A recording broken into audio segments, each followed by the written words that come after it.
Merhaba sevgili arkadaşlarım. Bugün size biraz sonra izleteceğim videonun ön sözü gibi, ön kapağı gibi bu kısa videoyu başlangıç olarak çekiyorum. Beni izlediğiniz için çok çok teşekkür ederim. Sağ olun, var olun.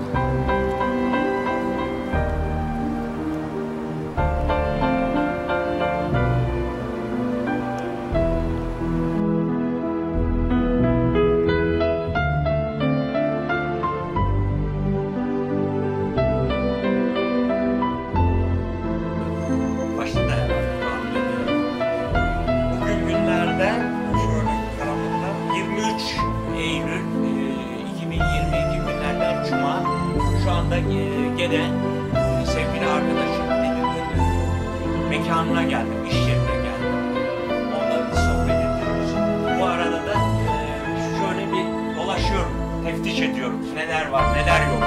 Kırtasiye olarak. Ama hakikaten gayet güzel şeyler var ve de hesaplı kitaplı, enteresan bir şey. Yani normal kırtasiye fiyatlarından bayağı hesaplı kitaplı malzemeler var çeşitli olarak. İhtiyacı olanlara tavsiye ederim. Arkadaşın yeri de Adana'da Valiyolu. Burası Valiyolu. Eski stadyumun karşısı. Çıkayım mı dışarıya? Stadyumun karşısı. Gel, gel, gel. Şeye de dedim abi. Bak sevgili arkadaşım burada. Gel, gel, gel. Kamerayla resim çekiyoruz. Kamera. Video bak. Direkt baba. Nazım. Duran. Ha. Turan kardeşim de Turan emekçimiz. Emekçimiz. Aynen Tekstil- canım, aynen. Tekstil piyasasında uğraşıyor. Okey, Ferdi baba. Çocuk da yayınlayacak. Aynen baba. Tamam mı?